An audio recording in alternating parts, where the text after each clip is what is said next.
Welcome to Season 2, Episode 13 of the podcast Ghosts, Demons, and Murder. Oh my.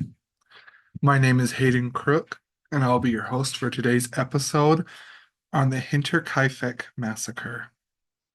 My first source is the True Crime Database. And just a side note, there was some grammatical errors in this source. So some stuff I try to go through and fix some of them before I recorded, but if there's some they're there. I didn't put them there purposely. I didn't type it out, write it out, whatever. So yeah, just in case. And yeah, I there's like some hard words, some hard names. So I looked up pronunciations. I'm going to try and pronounce them the best I can. Don't get all crazy about, oh, he didn't pronounce that right, or I've had that happen in the past. So yeah, I tried my best. I fixed some of the grammatical errors. I looked up pronunciations and stuff, so just bear with me. Just buckle in and enjoy this episode. In the small Bavarian farmstead of Hinterkaifeck, Andreas Gruber and his wife lived and tended to their land, along with their daughter and her small children. The isolated farm would become the scene of strange occurrences in the months leading up to the end of March 1922, when all six members of the household were found brutally slain in what became known as the Hinterkaifeck murders. The bodies of four members of the Gruber family were found in the barn, beaten to death with an axe. Inside the house, the bodies of the family maid and the youngest child were found in separate bedrooms. Detectives believe the killer had remained in the house for 3 days with bodies of the victims, and despite a thorough investigation, this gruesome crime remains unsolved to this day.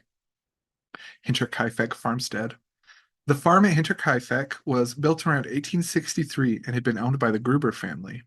Located approximately 43 miles north of Munich in Germany, it was situated in the state of Bavaria, the founding region of the future Nazi Party, which grew significantly in the years 1921 to 1922, owing to the backlash against the socialist and liberal politicians in the region, as Germany's economic problems escalated as a result of the weakness of the Weimar Republic. The patriarch of the Gruber family, 63-year-old Andreas, lived at Hinterkaifeck with his wife Cecilia, age 72, and their widowed daughter Victoria Gabriel. The 35-year-old had moved to live with her parents, who brought with her the two small children from her marriage, Cecilia, age 7, and 2-year-old Joseph. Together, the family lived with their maid. The elderly Andreas Gruber was known to neighbors and others for the extremely aggressive and brutal treatment he showed to his wife, children, and neighbors. If displeased, the aging Gruber was often quick to attack people with dangerous objects such as a scythe, pitchfork, or shotgun. He was known to lock his children in the cold cellar for many days during winter, and one of his daughters, Sophie, died as a result of the abuse. In the weeks and months leading up to the end of March 1922, several strange occurrences happened in and around Hinterkaifeck. 6 months previously, Reiger, the family maid, abruptly quit. It was later claimed that she firmly believed the farmhouse to be haunted. In March 1922, Andreas Gruber came across a strange newspaper from Munich on the property. He could not remember buying it and initially believed that the postman had lost the newspaper.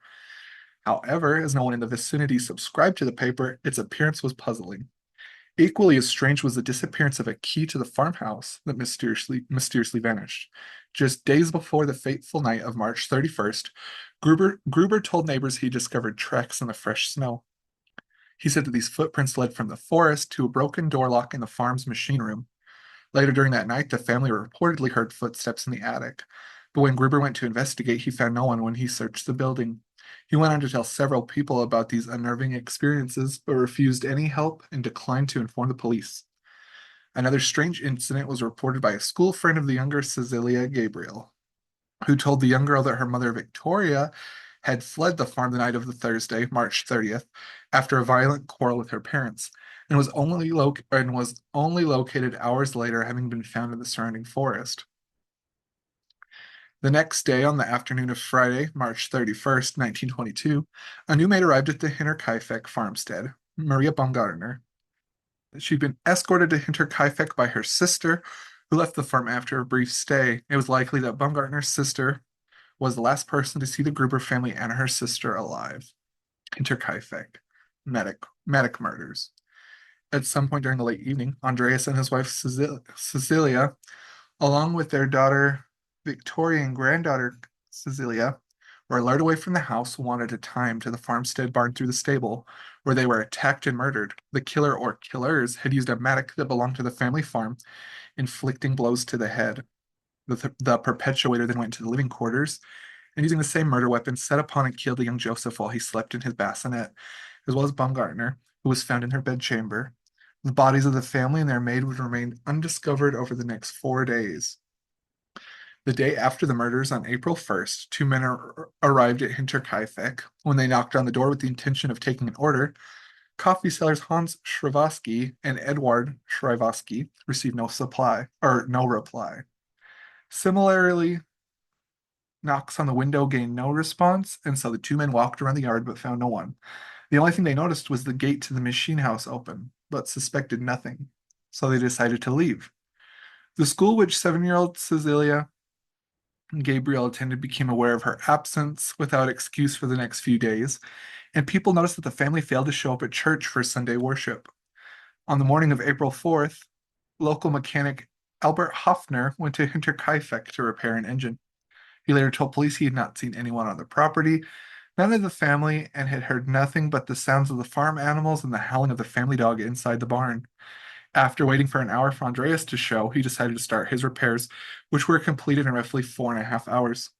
Later that day, at around 3:30 p.m., Lawrence Schlittenbauer sent his 16-year-old son Johann, along with his stepson Joseph, aged 9, to the Hinterkaifeck farmstead to see if they could find the whereabouts of the Gruber family. The boys eventually returned home and reported they had seen no one at Hinterkaifeck. Schlittenbauer headed to the farm the same day in the company of Michael Pohl and Jacob Sigel. Yeah. The three men entered the barn and there found the bodies of Andreas Gruber, his wife Cecilia Gruber, his daughter Victoria Gabriel, and his granddaughter Cecilia. Schlittenbauer then went into the farmhouse alone shortly afterwards, and there found the chambermaid, Maria Baumgartner, and the youngest family member, Joseph, murdered inside the house. Investigation: Hinterkaifeck murders. The case was given to Inspector George Reingruber in his department, who had the task of investigating the gruesome killings. The initial investigation was hampered, however, by the fact that someone, likely the killer, had entered the farmstead and interacted with the crime scene, moving bodies and items and even cooking meals in the kitchen. On a wall in the Hinterkaifeck farmhouse, a calendar showed the date for April 1st, 1922, as it was determined the victims were all murdered the previous day. This meant that someone, again, most likely the killer, had torn off the March 31st, 1922 page. This would have been something someone in the household would have done, usually the same individual. The day after the discovery of the bodies, court physician Johann Baptist Müller performed autopsies on the victims inside the barn. He established that the most likely murder weapon was a mattock, a type of agricultural tool shaped like a pickaxe, with an adze-like arched blade and a chisel edge that served as the ends of the head. The victims in the barn suffered horrendous injuries. The elderly Cecilia Gruber was found to have 8 holes in the right side of her skull, while her daughter Victoria's skull was found to have 9, after being hit repeatedly on the right side of her head. Unusually, there were also strangulation marks found on Victoria's neck. The young Cecile Gabriel had one had one hole from the mattock in the right side of the face. She had also suffered a smashed jaw when the killer used an iron band, later found hidden in the hayloft, to silence her. However, the fatal injury against her was inflicted with a pocket knife that was used to slit her throat. The young girl was found half naked, something likely done by the killer. In her death throes, the young Cecilia had pulled out clumps of her own hair before she succumbed to her wounds. Both of these items belonged to Andreas Gruber, who suffered significantly different injuries to the other members of his family. He was found to have died from a fall onto the tip of the heavy pickaxe, which was found in the animal feeding trough. This wound tore open his carotid artery, causing him to bleed to death within a very short time. The flesh was torn open on the right side of his cheek, and the cheekbone protruded. He only had this one injury. The killer had partially hidden the bodies, covering them with hay and a wooden door. Inside the house, Maria Baumgartner suffered injuries to the face on the right side of the head and was found to have died from at least one hole in the top of her skull. The young Joseph Gabriel had been slaughtered inside his bassinet and died from a single powerful blow to the right side of his skull. During an initial search of the property, the weapon itself was not found at the scene. Evidence from the autopsy showed that the younger Cecilia had been alive for several hours after the assault, having torn her hair out in tufts, presumably while lying in the straw. The skulls of the victims were removed and sent to Munich for further examination, and police set about questioning eyewitnesses who came forward with information. Farmer and butcher Simon Reislander claimed that when on his way home near Brunnen on April 1st at 3 in the morning, he saw two mysterious figures at the edge of the forest. When the strangers saw him, they turned around so that their faces could not be seen. Later, when he heard of the murders in Hinterkaifeck, he thought it possible that the strangers might be involved. The motive for the crimes was first suspected as robbery, and the police interrogated traveling craftsmen, vagrants, and several inhabitants from the surrounding villages. One such person questioned was artisan Michael Plockel, who happened to pass by Hinterkaifeck on the night after the crime, 3 days before the bodies were discovered. On the night, Plockel observed that the oven had been heated by someone. He wanted to describe how someone had approached him with a lantern that blinded him, whereupon he hastily continued on his way. Plockel said he also noticed that the smoke from the fireplace had a revolting smell that reminded him of burnt rags. Although reported to police, the incident was never followed up, and no subsequent investigation was conducted to determine what had been burned that night in the oven. Detectives soon abandoned the burglary theory when a large amount of money was found in the house. From the evidence left at the farmhouse, it was clear that the killer had remained at the farm for several days.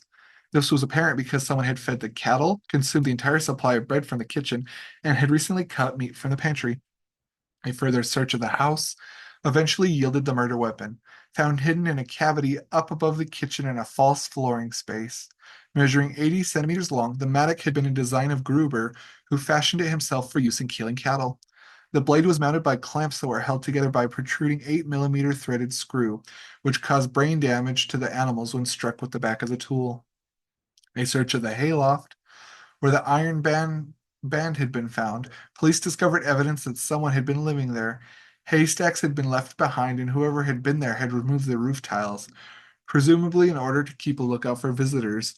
There was a carpet placed down that would muffle the footsteps of someone should they hear police. Ropes had been attached to the various beams of the barn. It was theorized that this was done so the killer could lower himself to the ground quicker should anyone enter the house or barn so as to make their escape. Further evidence that someone had been living in the barn was supported by the fact that someone had defecated in the hayloft, as well as the remains of rinds of smoked meat found near the lookout.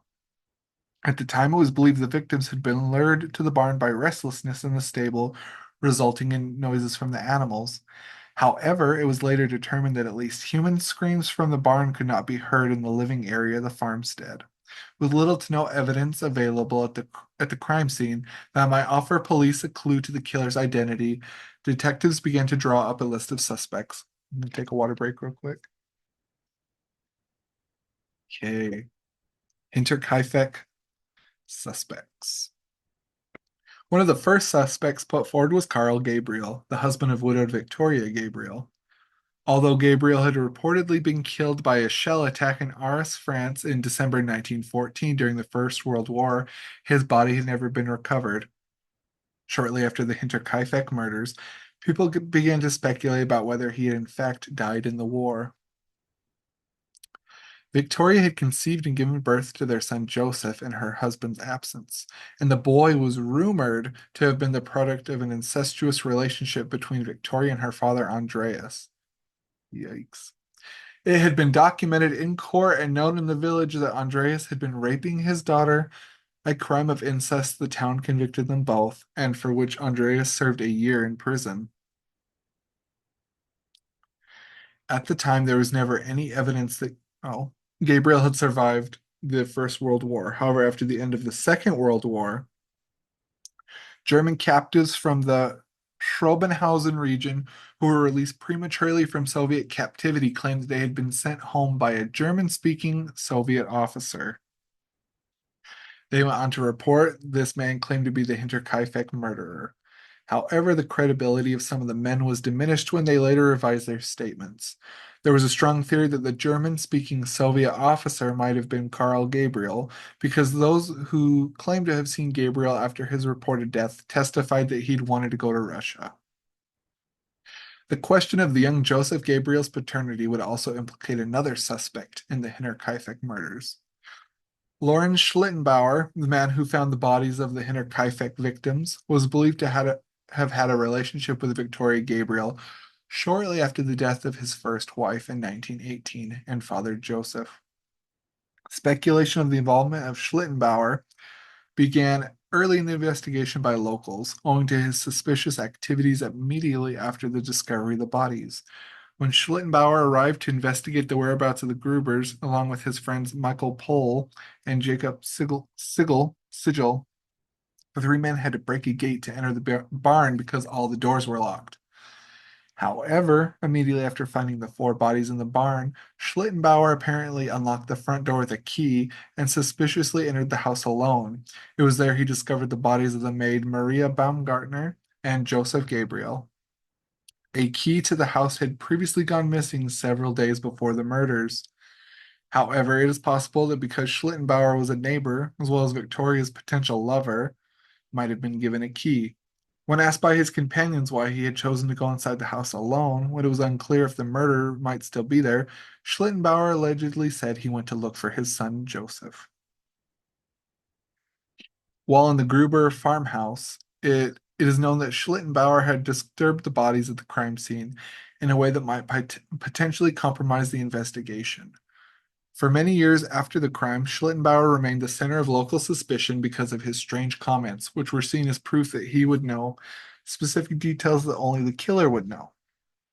Less than a year after the Hinterkaifeck murders and the murder investigation, the farm at Hinterkaifeck was completely demolished.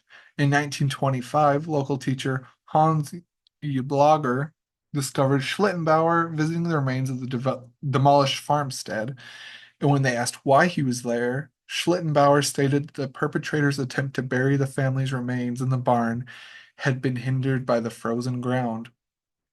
The bizarre comment statement was considered evidence that Schlittenbauer had intimate knowledge of the conditions of the ground at the time of the murders.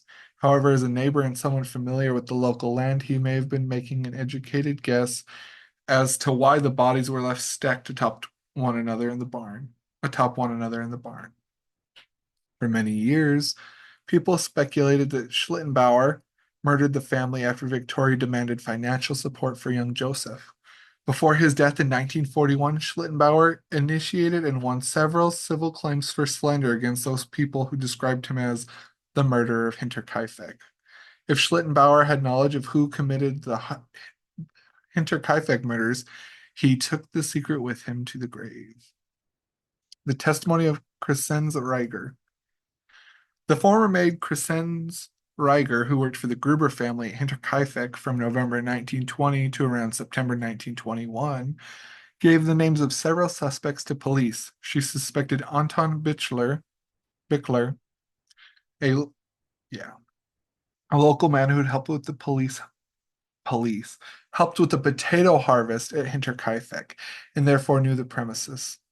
She told police she believed Anton and his brother Karl uh, Bickler might have committed the murders. Reiger claimed that Anton Bickler often talked to her about the Gruber and Gabriel family and reportedly suggested that the family ought to be dead. The former maid also said in her interrogation that the farm dog, who barked at everyone, never barked at Anton. She also reported speaking with a stranger through her window late one night. The maid said she believed that it was Karl Bickler, the brother of Anton, who had no reason to be present at the Gruber property late at night. She told police she thought that Anton and Karl Bickler would have committed the murder together with George Siegel, who had worked at Hinterkaifeck and knew of the family fortune. Siegel had supposedly broken into the home in November 1920 and stolen a number of items, a crime which he denied. When questioned, Siegel stated that he had carved the handle of the murder weapon when he was working at Hinterkaifeck and knew that the tool would have been kept in the barn passage. When the farmstead was demolished shortly after the murders, a mattock was found hiding in the attic and a penknife found in the hay in the barn. According to further statements made by the former maid, Reasons Reiger, the Thaler brothers were also suspected of the Hinterkaifeck murders. It was known that the brothers had already committed several minor burglaries in the area before the murders, and Reiger said that Joseph Thaler stood at her window at night and asked her questions about the family, to which she gave no answer. In conversation with Reiger, Joseph Thaler claimed to know which family member was sleeping in which room and stated that they had a lot of money hidden in the house.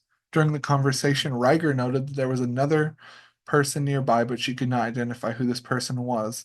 According to her statement, Joseph Thaler and the stranger had looked at the machine house and turned their eyes upwards. Several years after the murders, and sometime in the middle of May 1927, a stranger was said to have stopped a resident of Weidhofen at midnight, asking him questions about the Hinterkaifeck murders before shouting loudly that he was the murderer. The stranger then ran away into the woods and was never identified. The real Hinterkaifeck murderer?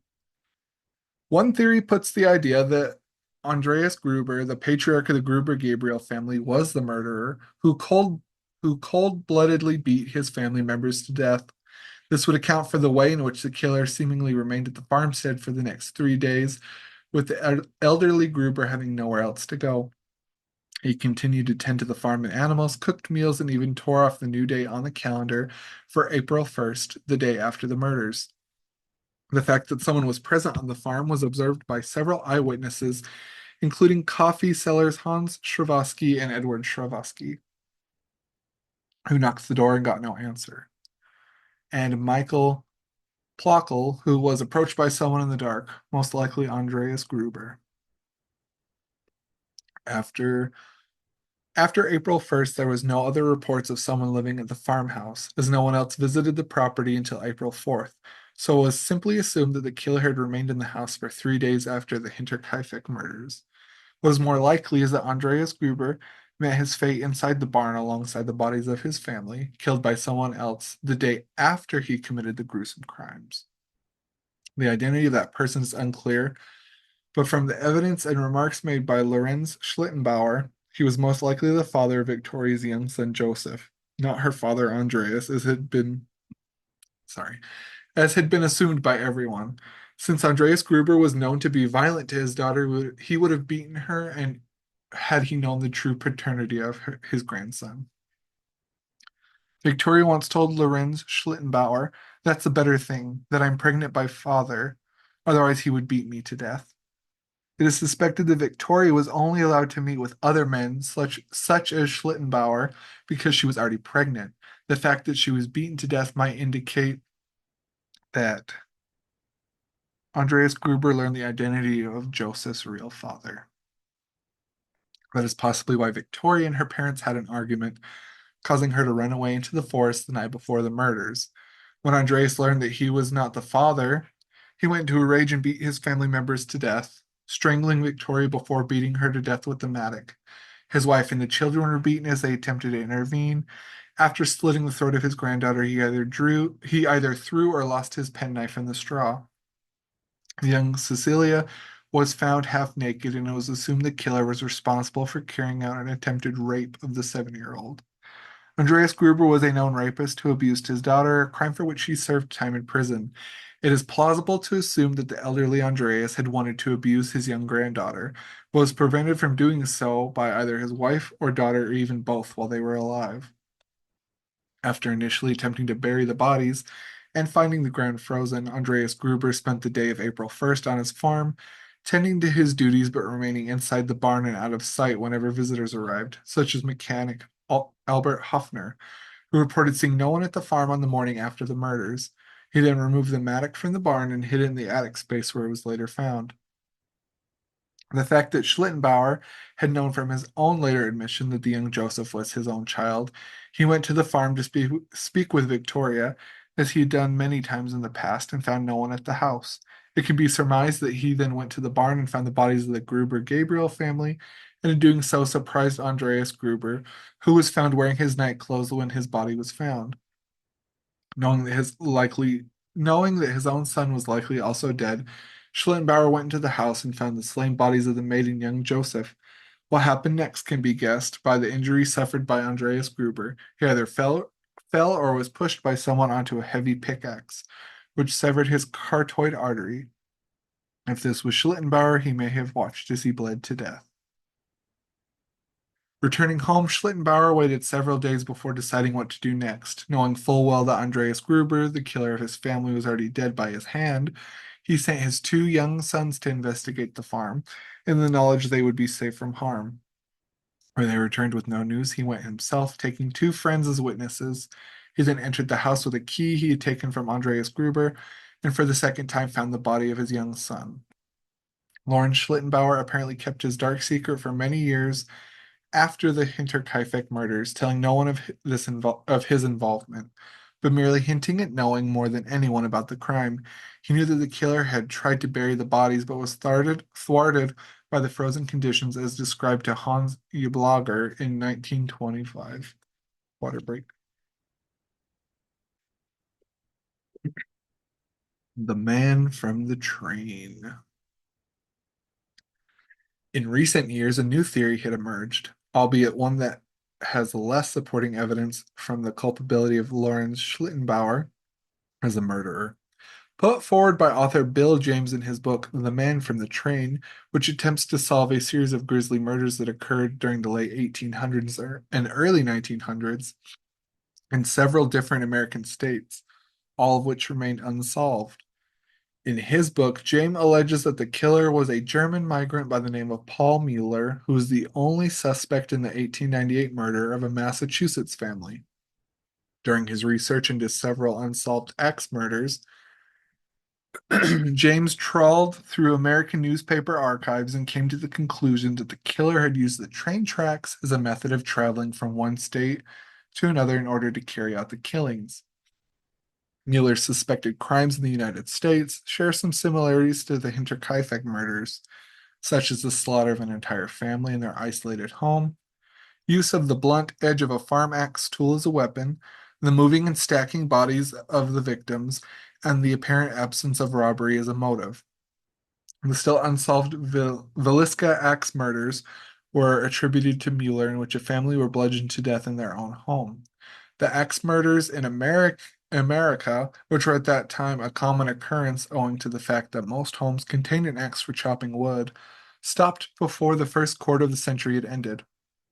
James suspected that Mueller, described as a German immigrant in contemporary media, might have returned to his homeland by 1912 once the pattern of his crime had been noticed by police and journalists. Despite many suspects and a strong theory for the prime suspect, the Hinterkaifeck murders have so far remained unsolved. The investigation was closed in 1955 with no charges brought against any of those suspected in the gruesome crime. The last questioning of a person of interest occurred in 1986, shortly before the retirement of Detective Chief Superintendent Conrad Mueller. After this, the investigation into the Hinterkaifeck murders were closed. Okay, and then source two is Mental Floss. The Hinterkaifeck case has been reported several or reopened several times. Even clairvoyants have been given a chance at it. In his book, let's see, Hinterkaifeck, Hinterkaifeck, Spuren eines mysteriosen Verbrechens, Hinterkaifeck, Traces of a Mysterious Crime. Author Peter Leuschner details how the bodies of the Gruber family and the maid were beheaded not long after the original autopsies, and the skulls sent on to Munich, where they were examined for metaphysical clues. Sadly, the skulls did not speak. In 1923, the farm was demolished and the family lays buried without their heads in a plot in Weidhofen. The skulls were lost during World War II. Initial evidence gathered at the crime scene is either lost or too old and degraded to give up any secrets. Though in 2007, the First and Feldbrook Police Academy took the Hinterkaifeck murders on as a cold case. Because of the relatively basic forensic techniques employed during the original investigation, as well as missing evidence and the later deaths of some suspects, they were unable to conclusively identify the murderer, though they they did all agree on a theory. Out of respect for surviving family members of people related to the crime, however, that theory remains a secret. At this point, it seems unlikely the public will ever know who committed the murders or why. Whatever secrets the Gruber family kept in life and death, they now slumber alongside them in the grave. Let me know your thoughts, theories, and ideas in the comment section on whatever source you listen to this podcast. So I hope you enjoyed that episode. I think it's very interesting. There's so many different stories and different possibilities. I'm not even sure what my theory would be.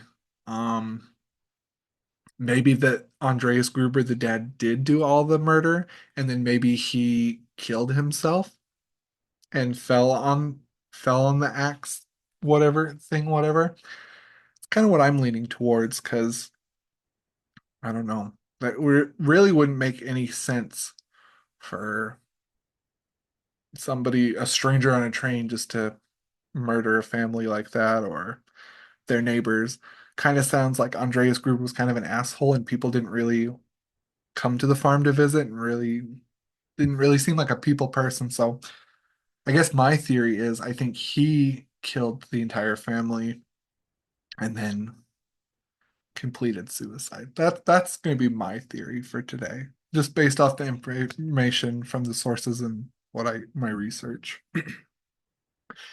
So thank you for listening, and I hope you enjoyed today's episode of Ghosts, Demons, and Murder Oh My.